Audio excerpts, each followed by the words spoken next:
A meaningful weekend in Nebraska sports on the hardwood, the diamond, and in the broadcast booth. That's next.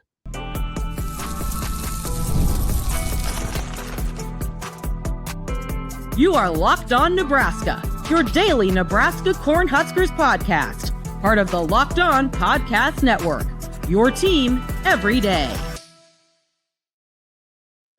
Hello, and thanks for making Locked On Nebraska your first listen every day. We are free and available wherever you get podcasts and on YouTube, part of the Locked On Podcast Network, your team every day. And today's episode is brought to you by FanDuel. Right now, FanDuel customers can get $150 in bonus bets if your first $5 bet wins. All right, welcome. It is Monday, another snowy Monday here in the eastern part of Nebraska. If you're with us, or if you're listening to us in somewhere in Arizona, like the Nebraska baseball team, not snowy, definitively not snowy. I hope that's where you are listening today. Yeah, seriously, be at a pool or something. That'd be fantastic. It would warm my heart a little bit.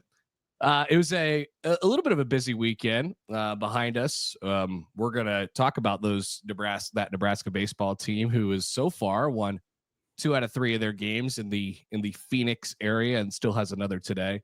Then of course we got the very sad news that we lost Greg Sharpe on Friday. We got that news on Saturday morning, so of course we'll spend a few minutes on that during the show today. But we'll start with the Nebraska basketball comeback for the ages. It was one of those where you look at the win probability chart after the game, and the only thing that was surprising to you is that it wasn't 100% for Northwestern.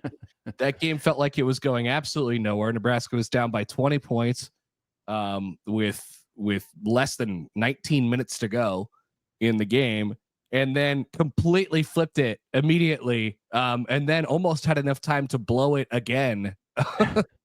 So, wow, what a Sunday to keep Nebraska's tournament resume in good shape.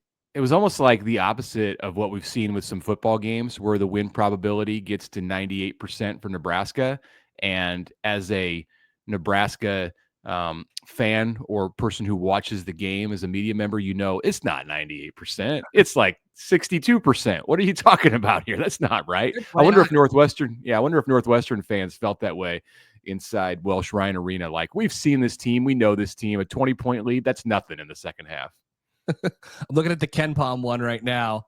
The lowest they had it for Nebraska's chances to win was 3.8%. Okay, a little better. Yeah, that seemed about right. Like I stopped watching. I didn't really have a choice because I was coaching some baseball from 3:30 to 5. So I watched the first half and nothing. I mean, it was the worst half Nebraska's played this year.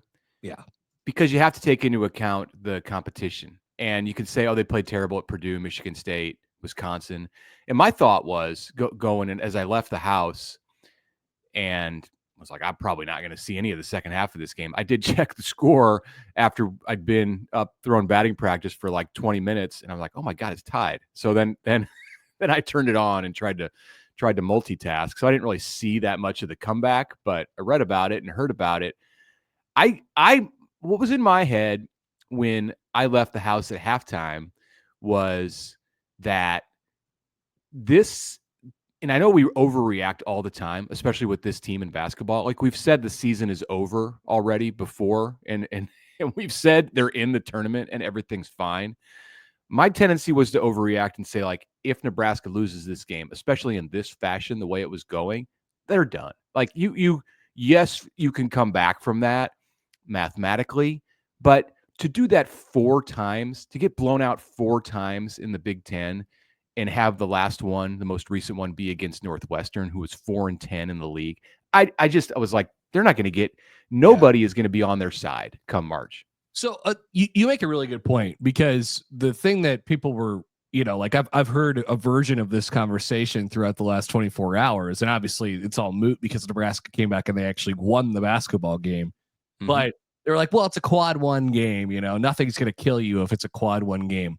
Well, if you get smashed, if you get beat by 30, I mean, that hurts your metrics really bad. I mean, they go off of adjusted offensive and Right. and defensive efficiency ratings, and they go off of margin of victory. Like, it's one of the big things that's factored in to the net. So if you get smashed, like that hurts you. And I'm looking at Ken Palm this morning. Nebraska's up to 37. Like their metrics are in good shape right now. They have 5 regular season games left, and they had, I think, a little pad before the Northwestern game. But being able to stiff arm that, what would have been a horrible blowout loss. If it was just a loss, then your metrics would have been able to handle it. If it was a blowout loss, it would have been interesting to see where it would have ended up. The metrics would have said that Nebraska was still all right. The feel, like the temperature in the room, would have said to me that Nebraska was not okay, because you take into consideration then, this isn't in the metrics, like what they have to do next. And if you're going to Penn State on a 2-game skid and you're now 3 games under 500 in the league, Huskers would have been 6-9 in the league. If and things are winding down. I mean, you're 6-9 in the league, and you've got to go on the road, and then you have Michigan at home. Like, it's looking kind of dark. So we don't have to talk about that, because Nebraska came back and won, and Fred Hoiberg at halftime busted his hand in a whiteboard in the locker room. This is getting to be customary. Yeah, I was going to say we missed the lead to this story. Fred Hoiberg, the most calm guy, the most laid back guy, and some of that is like medically induced, right? Like, he has a heart problem, and so he is very chill during games. He's hired assistants over the years who are yelling and screaming and everything like that. But he knows that he can flip the switch and he can get the guy's attention if something's really not going well. And during the game on the court, he tried to break a clipboard over his knee like he was Bo Jackson and failed. And then they went into the locker room at half, and as Fred put it, he had an incident with the whiteboard. And then he came back out for the second half with his wrist taped up. He cut himself. He's on blood thinners Amazing stuff by Fred. If you watched the post-game press conference, I think his press conferences at Northwestern are always a little bit different. I don't know who is in the media in Chicago that goes to cover Northwestern basketball games, but I think Fred kind of feels a little bit like he knows the media in Chicago, because he was the Chicago Bulls coach, and maybe he recognizes a couple of people who are sitting there or holding cameras. So he's always a little bit more, I think, at a level of comfort with the people in Chicago. And sometimes I think they come out to see him, especially when he was early in his time in Lincoln. It's been 5-6 years now, so I don't know about that. But he seemed very somber. It was almost like, I need to be calm now, when he told himself as he went into the press conference. So if you had just watched that and watched his body language after the game, when he was talking, you almost would have thought that Nebraska lost. He was disappointed in himself that he did what he did at halftime, I think, knowing that it's not good for him and his heart. No, but it may have worked. And I guess, I don't know, the way they started the second half, like the first minute of the second half wasn't that good, so maybe it didn't. They just flipped the switch. I mean, really what happened was everything they weren't doing in the first half, rebounding and turnovers, bad shot selection and all that stuff, like it was really as simple as they just flipped all that stuff. So they threw you a big scare. And Nebraska certainly would not have liked to lose that game, especially knowing and seeing how the second half played out. But I guess in the binary, win-loss world, it's a win, and you got 17 of those now, and you only need probably about 3 more before you could stamp your ticket.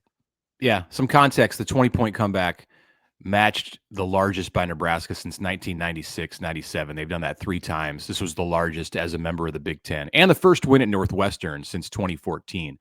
Wow. So I'm continuing to feel with this team, and totally different than what I would be saying if Northwestern had won this game.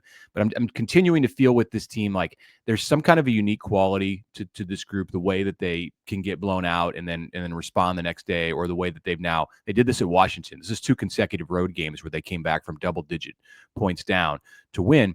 there's a unique quality to this team, and I don't know if it's that when they're never out when they're down, or what it is, or if you can just expect weird, unusual, like historic things from them. But I'm hanging on. This is going to be the group that a month from now we're talking about getting it done and winning a game in March. Like, I think they're going to get a matchup, good or bad, and we're going to expect something, and we're probably going to get something totally different. But I think this is the team that's going to do it. Wow. I'm not. So what you're doing is you're doubling down. You have been dealt an 11 or whatever it is on the blackjack table, and you're like, okay, I'm gonna hit the double down. I'm like, I don't feel great about this. The dealer has a king. I'm not doubling down. I can't take my money off the table, but I'm not doubling down at this moment. It's so volatile. They feel really emotional, and that's because I think their leader, their emotional leader, is Jawan Gary, and he's, it's sort of a roller coaster with him. So that's not a bad thing. It's just you kind of have to ride that wave. But if they find it on the right day, watch out. They could beat anybody. Yeah. Okay, we're going to take a break. When we come back, we'll continue to talk about the weekend in Nebraska sports and the sad news that kicked it off on Saturday morning. That's coming up next. All right, but first, a word from our friends from the FanDuel Sportsbook. When the game tips off, the NBA action is just getting started, and there's no better place to get in on that action than with FanDuel, America's #1 sportsbook. With FanDuel, you can place live bets throughout the game, so even if you miss the opening tip-off, or if you want to bet on that fourth quarter comeback, you can stay right there in the action. If you're looking for a bigger payout, you can even combine those bets into a same-game parlay. That's right, a live same-game parlay. I love FanDuel's live feature because it keeps every single moment of the game exciting if you're locked into one particular game, or if you're looking to bet the board, that option is there for you as well. Plus, the app is very easy to use, and when you win, you get paid out bang right away. Right now, FanDuel customers can get $150 in bonus bets if their first $5 bet wins. Just visit FanDuel.com and join today. FanDuel.com for your shot at $150 in bonus bets. Make every moment more with FanDuel, the official sports betting partner of the NBA.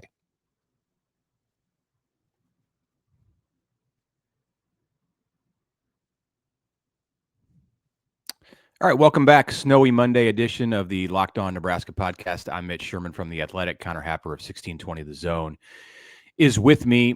Connor, on Saturday morning, the news came from Nebraska about 7:30 that Greg Sharpe, the beloved longtime voice of Nebraska football and Nebraska baseball, had passed away. Greg was fighting pancreatic cancer. He announced his diagnosis to Husker Nation last April and set some targets, set some goals. He wanted to be in the broadcast booth for the Nebraska season opener after going through cancer treatments in the summer, and he made it. And he wanted to, of course, make it through the season, and there were ups and downs, and he missed a couple of games, but every time Greg was in the radio booth, in the press box, I think that he made it to 10 games out of the 13 this year. He had some fill-ins. He had Kevin Kugler fill in. He had Lane Grindle fill in, and of course, friends who have connections to Nebraska and the Nebraska program. And the whole season, just, there was this cloud over things because Greg was very sick, and he set another goal after the season, or it was during the season, but that was to be able to attend his daughter's wedding. And unfortunately, that is this month and still has not happened, but he will be there in spirit. He will be felt. And Greg was very much felt around all of the Nebraska venues and within the Nebraska community all through this weekend. And that I know will extend for many, many months and years. Yeah, I think people, this is the thing that I've heard a lot, whether it's from colleagues, people who are in media or in the industry or whatever, but like it stretches out beyond that even. And it's all true. Like, so not only did Greg works, it was really, really good, like golden pipes, right? He's really, really good at his job. He loved Nebraska football and he really loved Nebraska baseball. I think. But the thing that I think about is how he sort of handled this last year, and the times where I would, be checking in to do a to cover a game or whatever it might be, and there he would be, standing up there getting ready to tape a pregame interview or something like that, and knowing what the prognosis and the diagnosis was crazy, and he tried to be as normal as he possibly could, knowing Nebraska was doing all these things for him, and the baseball team made it really, really special during their Big Ten tournament championship run last year. And he never really wanted to be the center of attention, but I think he was just trying to do his job and do his thing every single day, and that is super admirable. I really appreciate that piece of it, and then the willingness to talk about it out loud. That's hard, because then all of a sudden, like you said, Mitch, you're fighting publicly, in front facing in front of everybody. I don't think that could be easy for anyone. So, it was so sad to get that news on Saturday morning, and we'll miss him terribly. That's definitely not his personality to be in the spotlight. He's an old school broadcaster who the story is, it's not about me. It's about the players and the coaches that he was out there talking about. And when you've impacted as many people as we all found out that Greg has impacted over the last 15 plus years at Nebraska, you don't really have a choice. It's going to be about him when the situation gets this grave, this difficult, as it did in the past year. The thing about Greg that stands out to me, and a lot of people have shared their memories, of course, and their encounters with him. He was the Kansas State broadcaster before taking over at Nebraska late in the 2007 season. The thing that stands out to me is how Greg was so classy and was always above the fray. So think about the stuff that he has endured, the things that he has seen behind the scenes, the dysfunction that he has stood next to. And there have been so many opportunities, failed coaching regimes, incompetent athletic directors who were alongside him. Nebraska has botched things. Nebraska has not had a tremendous amount of success, has been through turmoil. And I'm not saying this in a bad way, but it's just the reality of what has happened in Nebraska athletics over the better part of the last 2 decades. It's been a tough stretch. And there's nobody in this media landscape who has covered this, who has been able to stay above the fray like Greg. And I understand that he has worked for the university, but it's still difficult to not get pulled in and to not be critical and to not take shots. And, he didn't do that when he was on the mic. He didn't do that when he was off the mic and talking among friends. He was so classy, so above the fray, so much doing the things that a person in his job was expected to do, but so rarely ever does. That's a great point. You're so right. And not like,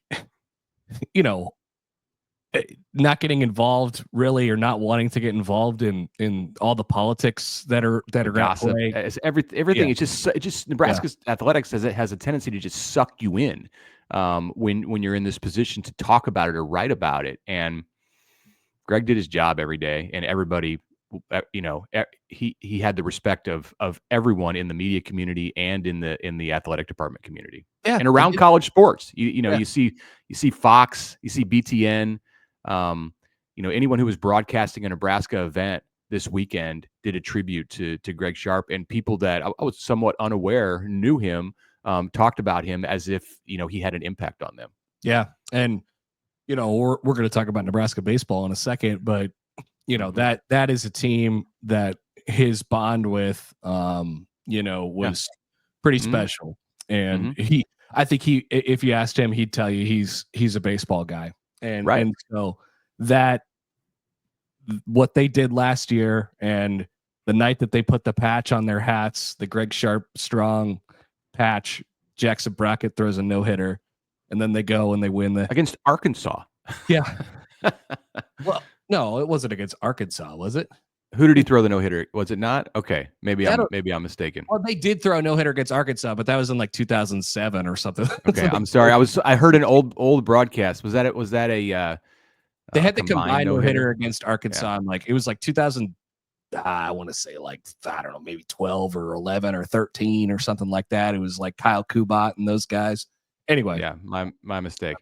They- Kansas State. There was a no hitter against Kansas Kansas. State. 8-0 against Kansas State. So it was a it was a good opponent, not Arkansas. Yeah. Sorry, Dave Van Horn. And But then to have anyway, that was amazing. The Big Ten final last year, and you know he shows up, and I mean that's a team that's going to have something with them the entire year. And then of course we get the news that he had passed on Saturday morning. Then they go out and they have a gritty, tough win against Vanderbilt that same day in Phoenix. You know, so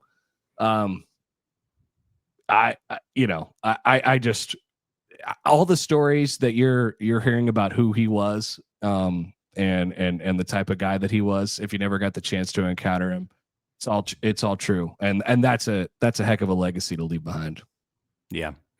Okay, let's take a break and we'll come back. We're going to talk about that Nebraska baseball weekend. It's not done yet, and we'll get to football, Nebraska football. What's on the docket this week as we get toward the back end of February? That's coming up next.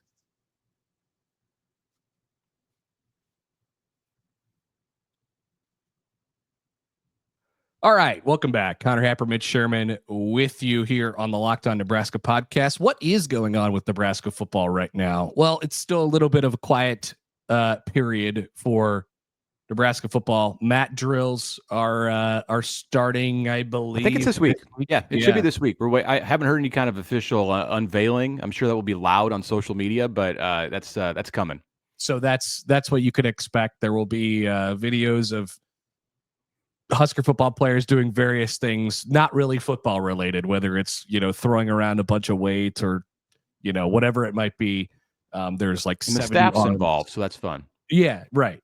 Terry Braden joins officially as Nebraska's coaching staff is in complete. The office for the first time, I think, right? This week. Yes. And we are we're a month away from spring ball as the snow falls right now. So that's the update with Husker football, I guess. Yeah, it's been a quiet 2 weeks. We heard from Matt Rule 2 weeks ago Saturday, and he said, yeah, we're going to let the coaches take a little bit of time off over these next 2 weeks. And we've seen Rule make some appearances. He was at the Frank Broyles Award reception this weekend to present who won the award. It's escaping me, but Rule was like the keynote speaker, and he did a few interviews and he talked and it was, it was Matt Rule. Like he had some sound bites and some clips that were cool to listen to. He's been in Arizona. He spent some time around some donors, seeing some golf played. I don't know if he played golf himself, but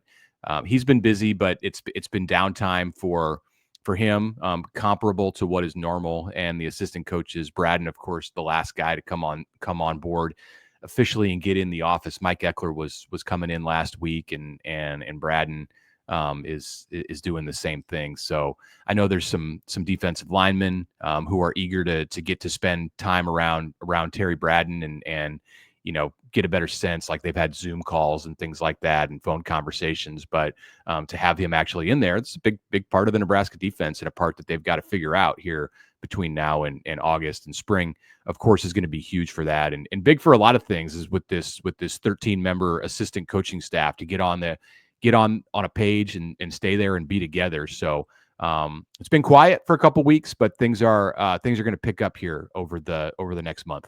Yeah. So Al Gold won the Broyles Award this year. Yes. And he's got so a Temple connection. Why? Yeah, right. So why Rule was there was interesting. The winner of the award last year was Phil Parker, the great defensive coordinator from Iowa, and he couldn't be there for whatever reason. And so I think Rule filled in for him, basically. Filling in for Phil. Yes. Yeah. Filling in for Phil. And what a great guy. Rule should honestly start a service where he fills in and gives speeches for people who are missing. He'd be the perfect guy. I would pay a lot. You have given him ideas in the past. That's right. That's right. So yeah, if you want to make a couple extra bucks on the side, just make yourself available, and you can show Keynote up. speaker, award no presentation for hire. Yes. Because he probably didn't put any prep into it. He just probably got up there and ripped some words, man. Like What is he more qualified to speak about from the heart with no preparation than what it takes to be an assistant coach? His time as an assistant coach is the reason he's a head coach today. 100%. So he knocked it out of the park. I saw some clips already. He had like a cabbie hat, going. I don't know what was going on there, but yeah, he knocked it out of the park. Okay. Speaking of knocking it out of the park, Gabe Swanson I'm getting good at this. Gabe Swanson Nice. on Saturday knocked it out of the park and drove in 6 runs, hit a home run against Vanderbilt. This is a College World Series kind of opponent that Nebraska played in the second game of the MLB Desert Invitational this weekend. Huskers were at the Rockies spring training venue for Friday and Saturday games. Friday was tough. They got down big against UC Irvine and lost that game 10-5 in the season opener. And not the start that Mason McConaughey, Nebraska's ace, wanted on the mound, despite striking out 8 in the first 3 innings. He was knocked out of that game, and Nebraska took an L, and then played inspired baseball. And it was amazing because this game was played on February 15th, the Nebraska Vanderbilt game. And did you watch the game? It was on MLB Network. No, I didn't watch it all. No. Yeah, if you watch the game, there were several moments in the game where Nebraska was playing with the intensity that if you didn't know when this game was played, you thought it was in June. You thought this game was like a super regional, the way that Nebraska carried itself in that game. And some of that was because of Greg Sharpe and the emotion and wanting to do it for him, their voice. But maybe that is going to be a calling card. Maybe that is going to be the signature of this team, that they are an emotional, experienced bunch. But they were bringing the energy and dictating the energy against a good SEC team. Yeah, I'd say when they're at their best, and this has generally been the case under Will Bolt. When they're at their best, they have a real edge to them, and it's like more than that. Like, yeah, I would the 21 team. The 21 team had that. I would say almost that they like play angry. Like they want to injure the baseball, or there's lots of long stares and running really hard and all of those things. Like they make it really hard on it. Like, yeah. So there's not anything from a baseball, like, all right, they're gonna, what they're gonna hit the ball out of the yard, or they're gonna strike you out, or like whatever. It doesn't feel like they have that quite yet, and maybe that'll identify itself as the season goes along. But it's just going to be hard to get them out, and that's 1-9. It feels like, and that's definitely something that regional team that you mentioned that took Arkansas all the way to the wire certainly had. You got to have talent to do it too, but it feels like this group has an edge.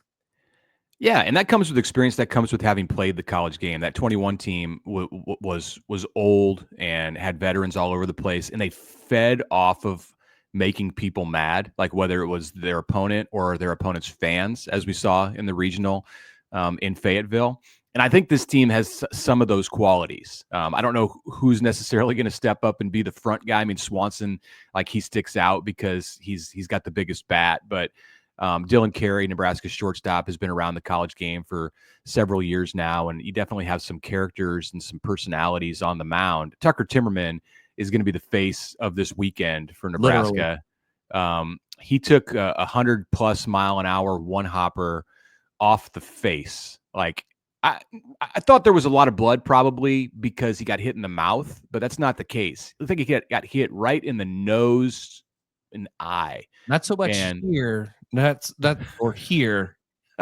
Here. Right in the eye. Oh. It looked terrible. And so he goes down on the mound, and Nebraska, because of a heads-up play by Case Sanderson, that's I got that correct, right? Nebraska's first baseman.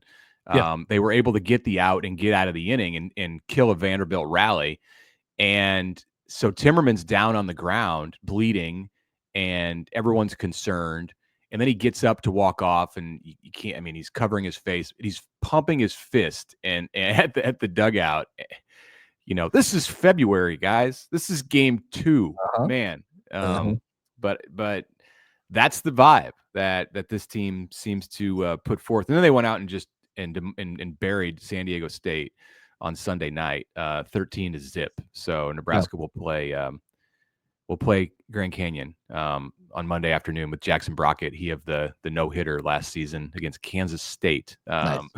Brockett is on the hill today. Yeah, so they're gonna do the thing. It looks like again where they take the team pictures after every single time they win, and they'll always have the one where they beat Vanderbilt. And not only did they beat Vanderbilt, Tucker Timmerman's face looked like he had been run over by a truck. So they'll always have that. Some truly disgusting photos coming out of that game. But man, beautiful, beautiful stuff if you're a Nebraska baseball fan. We should mention too, while we're talking about balls and bats, the Nebraska softball team went 5-0 over the weekend, and everybody in the path. Suspect competition. They outscored their opponents by 60 runs in the 5 games, and have a propensity to score a lot of runs and hit a lot of balls out of the park. Nebraska's leadoff hitter, the Wisconsin transfer shortstop Ava Kuzak, had a 3-homer game on Sunday. She's got 5 bombs. So does Jordy Ball, the 2-time All-American pitcher, who's been lights out in the circle, is also doing it at the plate. Her OPS, if you're into this like I am, is 2,000. It's like 1,900 and something. That's her on-base plus slugging percentage, which is a important metric for baseball, and I assume for softball too. So there is going to be some fun to be had at Haymarket Park when the weather warms up. It's -12 tomorrow. It's an overnight tonight, so it's not happening like real soon. But this is going to be a fun spring, I think, for both of those venues. And it's early, week 2 for Rhonda Ravel's team, week 1 for Will Bolt's team. But the possibility of those teams both hosting regionals in May, late May and June. Sounds great. Sounds really enticing, and think about that today as you hopefully don't have to go outside. Yep, when the grass is greener and everybody's a little bit warmer and happier. I will say this about Jordy Ball: no hitter. Just it didn't even no hitter like that big of a deal. She threw a no hitter this weekend. Yeah, it's softball. They happen. Yeah, 5-inning no hitter. So right, but good job. Yeah. I think that was one of my predictions for the 2025 year, was that she was going to throw multiple no-hitters. So I'm on my way to getting that right. Yeah, you're in good shape at the moment. All right, that is it for us today. Appreciate you tuning in on a Monday. We'll do it again tomorrow. If you missed anything, you could check out the Locked On Big Ten podcast. By the way, thanks for making this your first listen. Your second listen to Locked On Big Ten podcast. Craig puts the Big Ten first. Find Locked On Big Ten on YouTube or wherever you get your podcasts.